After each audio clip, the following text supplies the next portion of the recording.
Hi friends, how are you all? Welcome back. I hope you and your family are safe and well. Friends, कल मुझे मेरे channel पर एक subscriber ने comment किया कि मैम अब मटेरियलिस्टिक चीज़ों से दिल हटने लगा है, अब बस ईश्वर और स्पिरिचुअलिटी को जानने की इच्छा है और ब्रह्मांड का प्रोसेस क्या होता है और इसमें हमारा रोल क्या है ये जानने की इच्छा है। तो बहुत इम्पॉर्टेंट था कि उनका जो नॉलेज है इस बारे में उनको दी जाए, क्योंकि उनको बहुत ज़्यादा क्यूरियोसिटी थी to know the source, the process and his role in it. तो today I will be talking about this topic only. So let's take an example. मैं फ़ोन का एग्जाम्पल लूँगी क्योंकि ये एक ऐसी चीज़ है जो 24/7 हम लोगों के हाथों में रहती है, तो every time we feel the need to use it. So let's say कि मैं अपना फ़ोन ऑपरेट करती हूँ और मेरे फ़ोन में बहुत सारी ऐप्स भी हैं। अब मैं कुछ और ऐप्स जो हैं अपने फ़ोन में डाउनलोड करती हूँ and I keep on operating my phone, ठीक है। तो that is according to my need, my utility and anything. अब मेरे फ़ोन के भी कुछ सर्टेन स्टैंडर्ड्स हैं और उन्हीं स्टैंडर्ड्स के अकॉर्डिंग जो ऐप्स हैं मैं उनको डाउनलोड कर सकती हूँ अपने फ़ोन में, अदरवाइज़ ये जो ऐप्स हैं ये डिलीट हो जाएंगी फ़ोन में या डाउनलोड नहीं हो पाएंगी। अब टाइम टू टाइम मुझे अपनी जो ऐप्स हैं उनको अपग्रेड भी करना पड़ता है, बिकॉज़ बेटर फंक्शनिंग मुझे इन ऐप्स में चाहिए, अदरवाइज़ ये मुझे पुराने फ़ीचर्स ही शो करती रहेंगी और कुछ भी नए फ़ीचर्स मुझे इसमें नहीं मिलेंगे और मुझे जो भी आउटकम चाहिए या मेरी जो भी यूटिलिटी है इन ऐप्स से वो फुलफ़िल नहीं हो पाएगी। So in order to make the best outcome of it या best utility out of it, I have to update और upgrade the apps in my phone, और तब मुझे कुछ न्यू चेंजेस या कुछ न्यू फीचर्स इन ऐप्स में मिलते हैं, जिससे कि मैं अपना वर्क जो है वो बेटर वे में कर सकती हूँ। अब कभी कभी ऐसा होता है कि हम कुछ पुराने ऐप्स अनइंस्टॉल या डिलीट भी कर देते हैं और कुछ न्यू ऐप्स डाउनलोड भी कर लेते हैं फ़ोन में, just for the sake of better results या बेटर यूटिलिटी। अब एक दिन जब मैं अपनी लाइफ पूरी तरह से इसी तरह से कुछ अपना काम इन्हीं ऐप्स के ज़रिए मेरे फ़ोन के ज़रिए कुछ वंडरफुल क्रिएट करते हुए जब मैं अपनी लाइफ पूरी बिता लेती हूँ अच्छे से, आई स्टार्ट रियलाइजिंग कि आई एम ग्रोइंग ओल्ड। अब जो मेरा टाइम है डिसोल्यूशन का वो पास आ रहा है। तो मैं अपने बेटे को बुलाती हूँ और मैं उसको कहती हूँ कि मेरा ये जो फ़ोन है इसको ऑपरेट करना स्टार्ट कर दो और जो भी मेरा काम है इस पे, जो भी मैं क्रिएट कर रही थी इस पे, जो कुछ भी मैं कर रही थी उसको कंटिन्यू करो। वो मेरी बात मान लेता है एंड कंटिन्यूज़ माय वर्क, और अलॉन्ग विद माय ऐप्स वो कुछ नई ऐप्स भी उसमें और डाउनलोड कर लेता है, कुछ नई ऐप्स खुद से भी क्रिएट कर लेता है विद बेटर फीचर्स, और वो उस फ़ोन को ऑपरेट करना स्टार्ट कर देता है। बट अब वो मेरा बेटा है तो उसमें कुछ मेरी वैल्यूज़ भी हैं, उसके डीएनए में कुछ मेरी हैबिट्स भी हैं, कुछ सिमिलर थॉट पैटर्न्स भी हैं उसके मेरे जैसे। तो वो मेरी जो गाइडलाइंस हैं उनको एक स्टैंडर्ड बनाकर मेरे वर्क पैटर्न को फॉलो करते हुए वो न्यू ऐप्स एंड जो कुछ ओल्ड ऐप्स हैं उनको चलाता रहता है, उनको यूटिलाइज़ करता रहता है और उनकी हेल्प से कुछ अच्छा वंडरफुल क्रिएट करता रहता है। तो मैं बेशक फिज़िकली प्रेजेंट नहीं हूँ, लेकिन इनर्जेटिकली मैं उसकी मेमोरी में कहीं ना कहीं हूँ, जिसका रिफ्लेक्शन उसके वर्क में, उसके थॉट पैटर्न में आ रहा है, राइट। तो इस तरह से हम जब नहीं भी होते तो इनर्जेटिकली हम हमेशा अपनी क्रिएशंस और अपनी जनरेशंस में प्रेजेंट रहते हैं, लेकिन सिर्फ उस प्रेजेंस के ज़रिए हम लाइफ में आगे नहीं बढ़ सकते। वो लेगेसी हम साथ में लेकर चलते हैं, बट हमें हमेशा कुछ ना कुछ न्यू क्रिएट करना पड़ता है सरवाइव करने के लिए या अपनी जो पहचान है उसको बनाने के लिए या उसको आगे बढ़ाने के लिए। तो जो मेरा बेटा है वो कुछ न्यू ऐप्स क्रिएट करता है, बिकॉज़ उसको ये रियलाइज़ होता है कि आगे बढ़ने के लिए कुछ नई क्रिएशंस को फिज़िकल रियलिटी में लाना बहुत इम्पॉर्टेंट है। वो ये भी जानता है कि जो हमारी सेल प्रोडक्शन होती है बॉडी की, वो टाइम के साथ साथ कम होती जाती है, और एक टाइम आता है जब हमारी जो सेल प्रोडक्शन होती है वो सेल डिसोल्यूशन से कम हो जाती है। यानी कि जितने सेल हमारी बॉडी में प्रोड्यूस नहीं होते, उससे ज़्यादा सेल्स हमारी बॉडी में डिसॉल्व होते चले जाते हैं। तो इस तरह से वी एज, इस तरह से हम बूढ़े होते हैं, we grow old like this. और साइंटिफिकली नहीं, बट एक्सेप्टेंस के तरीके से हम सभी जानते हैं कि this is a part of life. तो इस एज के आने के बहुत पहले ही we start creation, for example reproducing babies, so that जो हमारा काम है, फैमिली स्ट्रक्चर है, और जो हमारी लेगेसी है वो उन जनरेशन्स के थ्रू आगे बढ़ती रहे। इवन हमारे ट्रेडिशंस और हमारी नॉलेज, हमारा विजडम भी आगे की जनरेशन्स तक पहुंचता रहे, हमेशा आगे बढ़ता रहे। सो मेरा बेटा जो है वो न्यू ऐप्स तो क्रिएट करता ही है, साथ में कुछ न्यू आइडियाज़ भी उनमें इंट्रोड्यूस कर देता है, और साथ में वो मेरी लेगेसी भी, मेरा विजडम भी साथ में कंटिन्यू करता हुआ चलता है। अब वो कुछ पुराने ऐप्स भी डिलीट कर देता है and starts giving this knowledge to his sons also, क्योंकि उसको भी रियलाइजेशन होता है कि one day everyone has to dissolve.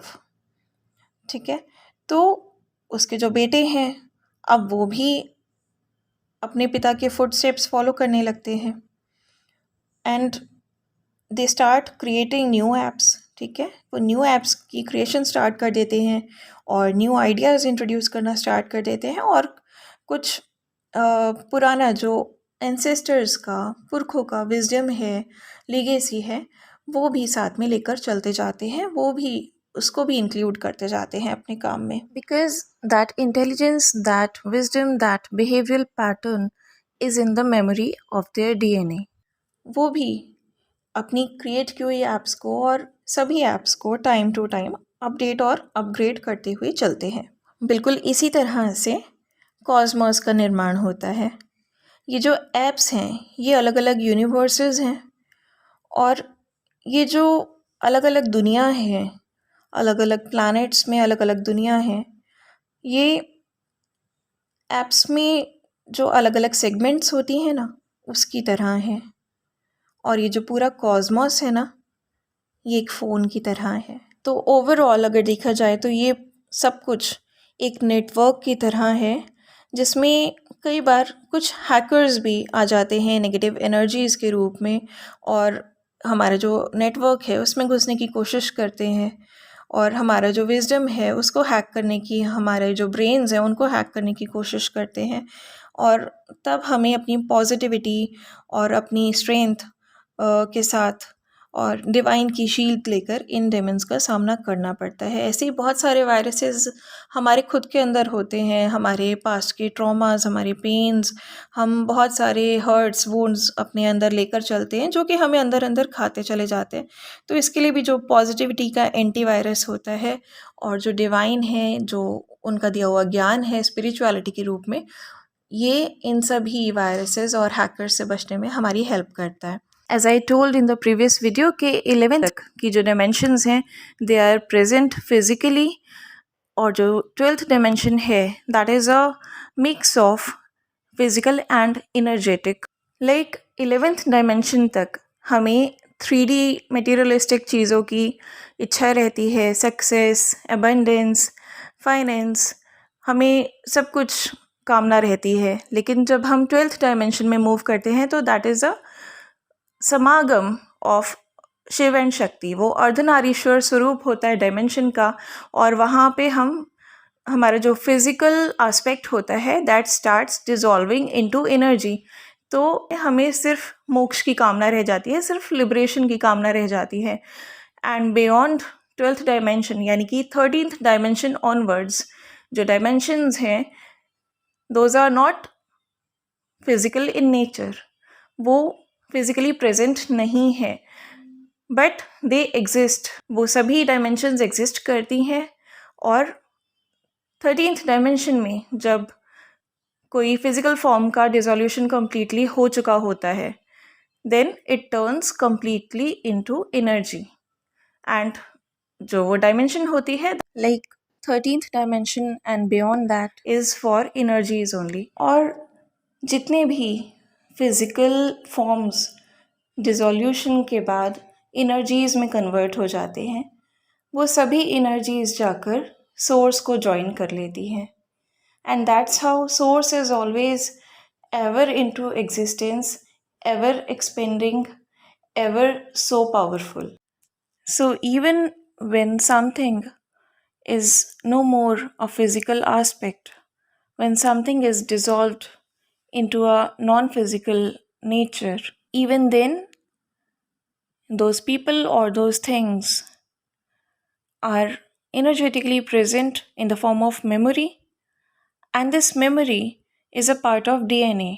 Even जब कोई पर्सन या कोई चीज़ नॉन फिजिकल नेचर में भी डिसॉल्व हो चुकी होती है, तब भी वो इनर्जेटिकली प्रेजेंट होती है हमारी मेमोरीज़ में, हमारी यादों में। और ये जो उनकी याद है वो एक हिस्सा होती है डीएनए का। और ये डीएनए जो है ये आगे पास ऑन होता जाता है जनरेशन्स टू जनरेशन्स। और इसी तरह से जो हमारे एंसेस्टर्स हैं या कुछ चीज़ें हैं या कुछ लोग हैं, उनका जो बिहेवियरल पैटर्न है या थॉट पैटर्न है या स्ट्रक्चर है, something is always resembled to the future generations.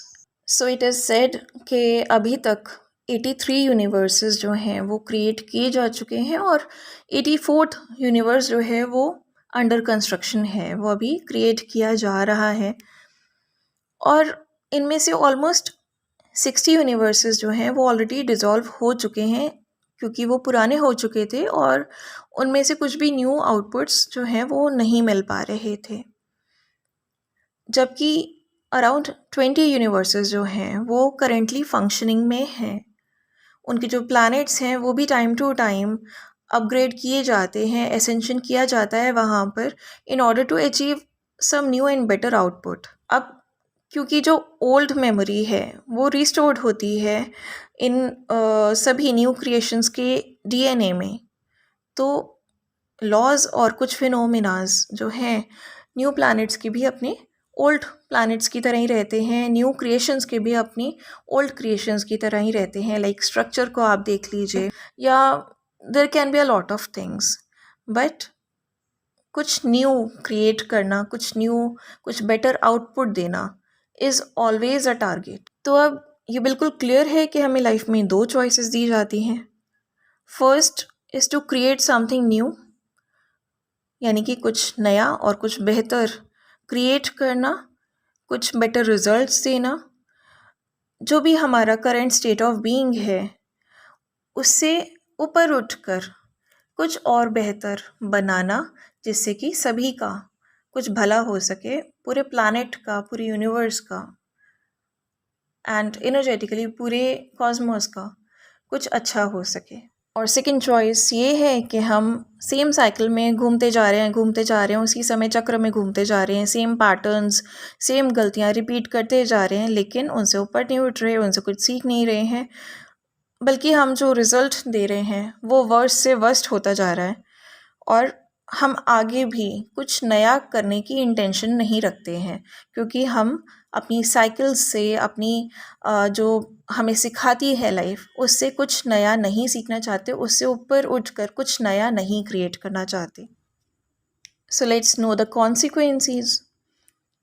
अगर हम फर्स्ट ऑप्शन चूज़ करते हैं and we rise from our drawbacks, और जो भी हमारे ट्रॉमास हैं या वीकनेसेस हैं इनसे ऊपर उठ जाते हैं, हम अपनी लर्निंग्स को यूज़ करते हैं, जो भी हमें लाइफ ने सिखाया, हमारे एक्सपीरियंसेस हैं, उसके पेन को कैरी ना करके हम उसकी लर्निंग्स को, उसके सबक को, उसके लेसन्स को यूज़ करते हैं लाइफ में, कुछ नया क्रिएट करते हैं, कुछ स्ट्रॉन्ग और बहुत ही बेनिफिशियल क्रिएट करते हैं हम, जिससे कि पूरी दुनिया की, पूरी यूनिवर्स की जो वाइब्रेशंस है वो हाई होने वाली है, सबका भला होने वाला है, ह्यूमैनिटी का अच्छा होने वाला है, सभी तरह से कुछ न्यू एनर्जी क्रिएट होने वाली है, एसेंडेड एनर्जी क्रिएट होने वाली है, then we are rewarded for it.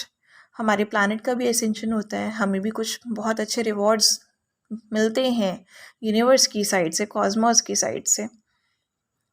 और अगर हम सेकंड ऑप्शन को चूज़ करते हैं तो हम सेम साइकिल में, सेम पैटर्न में मूव करते रहते हैं।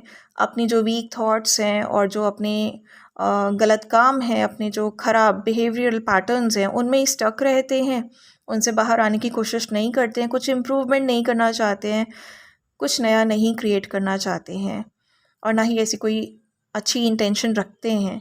अगर हमारी इंटेंशन ही ऐसी है कि हम कुछ अच्छा करना ही नहीं चाहते, कुछ अच्छा हमें क्रिएट नहीं करना है, हम सिर्फ एनर्जीज़ लेने के लिए यहाँ पर बैठे हैं, हम सिर्फ स्पेस घेरने के लिए यहाँ पर बैठे हैं, इन्वेस्टमेंट के रूप में बहुत सारी एनर्जी को हम रेगुलर बेसिस पे हर पल कंज्यूम करे जा रहे हैं, लेकिन आउटपुट देने के नाम पे हम ज़ीरो हैं या हम सिर्फ लॉस प्रोवाइड कर रहे हैं, देन इन सच केस ऐसी जो क्रिएशंस हैं उनको डिलीट कर दिया जाता है।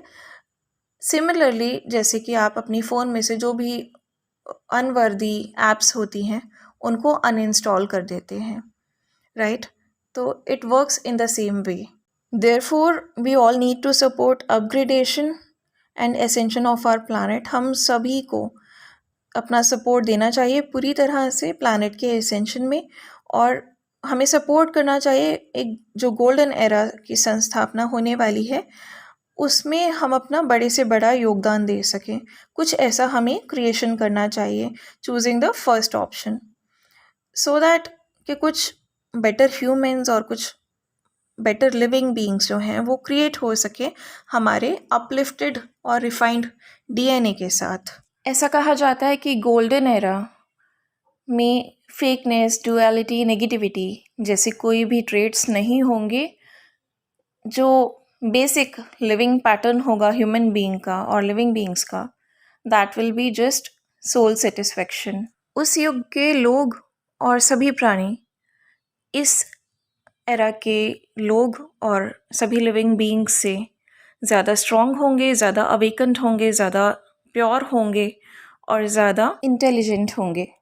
तो जिस तरह से कि कुछ पुरानी लीगेसीज़ हमारे साथ चली आती हैं, हमारे पास्ट बर्ड्स की, हमारे एंसेस्टर्स की, हमारी फर्स्ट क्रिएशंस की, तो कुछ ऐसे ट्रॉमास, कुछ ऐसे पेन्स, कुछ ऐसी नेगेटिविटीज़ भी हमारे अंदर, हमारे बिहेवियर में सदा रिफ्लेक्ट करती रहती हैं और वो हमें नेगेटिविटी भी क्रिएट करती हैं, कुछ डिजीज़ेस भी क्रिएट करती हैं, बहुत सारी अपॉर्चुनिटीज़ भी हमसे जो हैं वो छीन लेती हैं। तो हमें हमेशा इनसे ऊपर उठना चाहिए।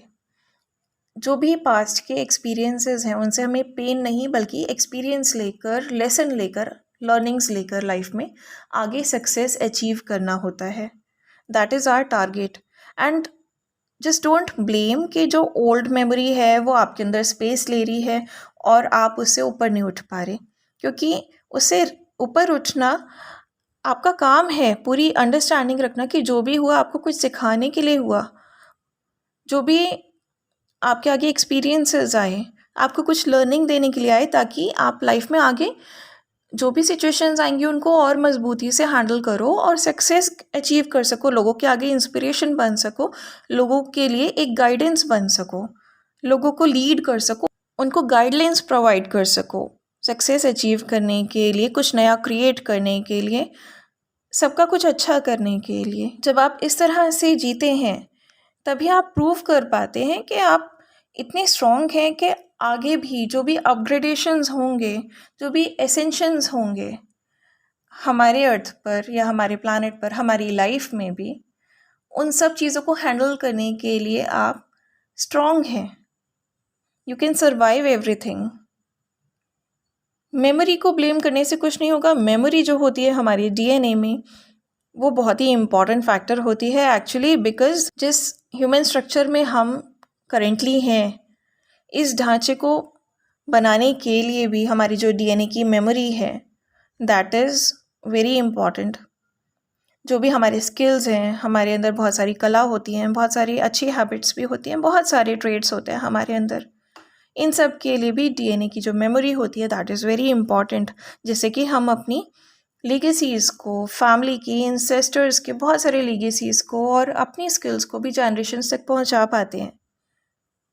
जो भी हमारे सेल हैं बॉडी में, एक एक सेल जब हम माँ के गर्भ में ही होते हैं, ये जो सेल हैं हमारे डीएनए से ही इंफॉर्मेशन लेते हैं कि ये जो फॉर्मेशन अब करनी है हमें, इसे किस तरह से फॉर्म करें, ये स्ट्रक्चर कैसा होना चाहिए। एंड दैट्स वाई हमारा जो बॉडी स्ट्रक्चर होता है या कम्प्लेक्शन होता है या बनावट होती है हमारे डिफरेंट ऑर्गन्स की, या हमारी आइज़ होती हैं, आइज़ का कलर होता है, वेरियस ऑर्गन्स एंड फिज़िकल जो भी हमारा लुक्स होते हैं या थॉट पैटर्न्स होता है, बात करने का तरीका होता है, आवाज़ होती है, एंड नंबर ऑफ थिंग्स, ये मैच करते हैं हमारे एंसेस्टर्स से, हमारे पेरेंट्स से। इसके पीछे डीएनए की जो मेमोरी होती है वही काम कर रही होती है। And that's why our kids also resemble to us. तो ये सब इंफॉर्मेशन जो होती है वो हमारे डीएनए में होती है। डीएनए में इज़ लाइक अ चिप और मेमोरी कार्ड, और इस मेमोरी कार्ड में हमारे सोल के जो फर्स्ट बर्थ की इंफॉर्मेशन है, वहाँ से लेके हमारे आगे फ्यूचर बर्थ्स तक की इंफॉर्मेशंस होती हैं। दिस इज़ द रीज़न कि डीएनए जो है हमारी सारी इन्फॉर्मेशन कैरी करता है, सो दैट हमें पता रहे कि कौन सी चीज़ें हमें एम्ब्रेस करनी है, इसमें से कौन सी चीज़ें हमें लेनी है और कौन सी चीज़ें हमें इसमें से रिजेक्ट करनी है, डिज़ोल्व कर देनी है, जो कि हमें सर्व नहीं कर रही, जो कि हमारे हाईएस्ट गुड के लिए सूटेबल नहीं है। And this is spirituality. Spirituality हमें यही सिखाती है कि जो भी मेमोरी है इसको आप बेस्ट यूज़ कीजिए, इसके द्वारा आप यूज़ मत हो जाइए। Thus, spirituality is an advanced science which teaches us to rise above from various weaknesses and to achieve something great.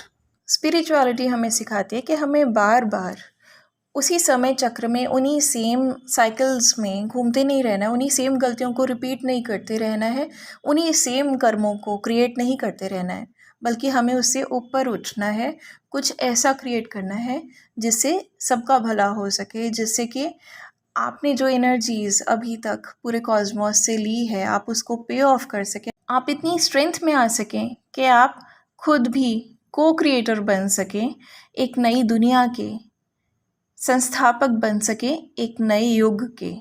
Now I hope कि अब आप सब ये जान पाए हैं कि स्पिरिचुअलिटी क्या है और डिवाइन का, ईश्वर का, पूरे ब्रह्मांड को, पूरे कॉस्मोस को चलाने का प्रोसेस क्या है, गोल्डन एरा क्या है और उसकी स्थापना कितनी ज़रूरी है, उसमें हमारा जो योगदान है, हमारा जो कंट्रीब्यूशन है एज अ लाइफ पर्पस, वो कितना ज़्यादा इम्पॉर्टेंट है।